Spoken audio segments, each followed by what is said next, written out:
Kantor dan kediaman resmi Presiden Amerika Serikat, Gedung Putih, bersiap menerima kunjungan Presiden Joko Widodo pada Senin sore 13 November 2023. Tepat pukul 4:17 waktu setempat, Presiden Joko Widodo beserta rombongan memasuki komplek White House dan nantinya akan menemui Presiden Joe Biden dengan memasuki melalui gedung atau the Oval Office yang berada di belakang saya. Presiden Joko Widodo berkunjung ke Gedung Putih setelah menghadiri KTT luar biasa Organisasi Kerjasama Islam di Riyadh, Arab Saudi yang membicarakan kondisi terkini Gaza, Palestina. Ketika berbicara dengan Presiden Amerika Serikat Joe Biden, kepala negara menyampaikan perlunya menghentikan kekejaman di Gaza serta menerapkan gencatan senjata. So Indonesia appeal to the US to do more to stop the atrocities in Gaza. Ceasefire is a must for the sake of humanity. Once again, thank you for your invitation, President Biden. Thank you.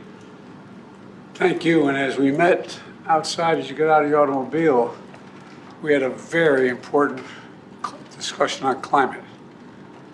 The President said, "I'm cold." Biden berbicara banyak tentang peningkatan kerjasama bilateral Amerika Serikat-Indonesia, tapi tidak berkomentar tentang Gaza. Pernyataan tentang Gaza diberikan Biden pada hari yang sama di Gedung Putih sebelum menerima kunjungan Presiden Joko Widodo. Biden berbicara tentang perlindungan rumah-rumah sakit Gaza yang terimbas pertempuran. Well, I have not been reluctant in expressing my concerns what's going on. And it's my hope and expectation that there will be less intrusive action relative to the hospital. We're in contact and we're with the Israelis. Also, there's an effort to take this pause to deal with the release of prisoners. And that's being negotiated as well with the Qataris are engaged and so I remain somewhat hopeful, but the hospital must be protected.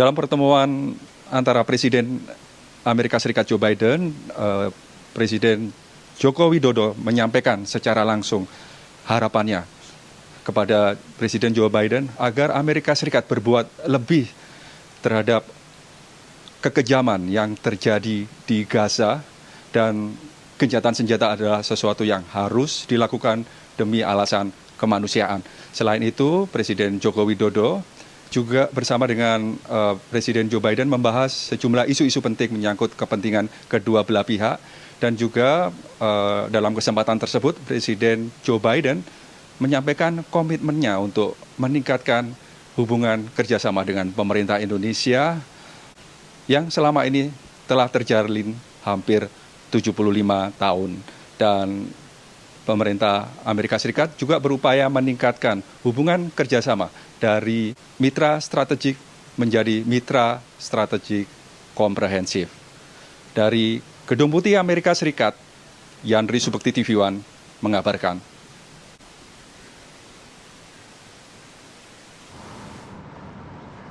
Ya pemirsa, kita akan langsung bahas mengenai hal ini. Sudah hadir ada dua narasumber kami di studio Apa Kabar Indonesia Pagi. Sudah ada Pak Anan Nurdin, pemerhati Timur Tengah. Assalamualaikum, selamat pagi Pak Anan. Waalaikumsalam. Dan juga sudah hadir ada Pak Teguh Reza Syah, pakar hubungan internasional dari Universitas Padjadjaran. Assalamualaikum Pak Reza. Waalaikumsalam. Ya, saya langsung mau ke Pak Reza kalau begitu.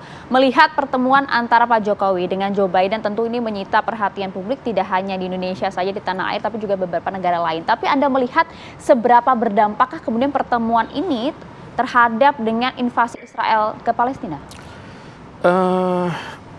Kedua pemimpin melahirkan sebuah dokumen kan, namanya Joint Statement from Leaders of the United States of America and President and Republic of Indonesia, elevating relations to a comprehensive strategic partnership. Ini dokumen panjangnya 2.965 kata terdiri dari 31 paragraf.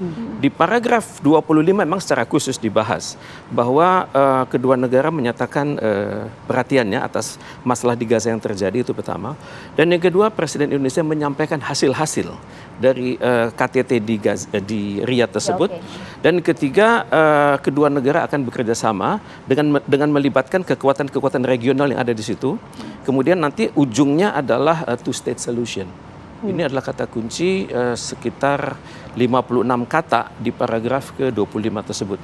Jadi kalau ini ditindaklanjuti dengan benar, ya, didukung oleh kesepakatan masyarakat di seluruh dunia, ini bisa berkembang menjadi sesuatu hal yang sesuai harapan dari KTT Riyadh kemarin. Cuman masalahnya kata terakhir dari paragraf tersebut menyebutkan two-state solution. Kalau kita bicara two-state solution, tentunya akan ada batas wilayah kan. Batas wilayah mana yang akan disepakati bersama, karena di kalangan Palestina sendiri ada grup Hamas, ada grup Fatah, dan mereka nggak begitu akur. Jadi intinya adalah untuk mencapai suatu komitmen bersama, maka semua kekuatan di dalam negeri Palestina tersebut itu kompak. Bukan hanya kelompok dalam negeri, juga kelompok-kelompok mereka, masyarakat Palestina di luar negeri. Hendaknya satu ide, informasi, pemikiran strategis dichannelkan ke sana begitu. Karena jumlah masyarakat Palestina di luar negeri itu ratusan ribu. Di Australia ada 50.000, di Jerman 200.000, di Inggris ada. Jadi energi Palestina itu terserak sebenarnya. Jadi saya sangat berharap, pertama Pak Jokowi sudah berhasil menyampaikan pesannya, pesan damai, dan juga semua butir-butir kesepakatan yang dibuat di Riyadh itu sudah disampaikan, mungkin tidak dikemukakan di depan. Itu pasti ada forumnya tersendiri kan. Tapi yang utamanya adalah beliau sudah melaksanakan mandat dari KTT kemarin, dan sudah ada hasilnya dalam paragraf 25 dari 31 paragraf yang sudah dihasilkan, 2.965 kata. Oke, baik. Menarik soal two-state solution karena itu sudah dinarasikan beberapa tahun sebelumnya, tapi memang belum terlaksana sampai saat ini. Nanti kami juga akan hadirkan informasi terbaru dari Al Jazeera, tapi kami harus jeda terlebih dahulu, kami akan kembali sesaat lagi.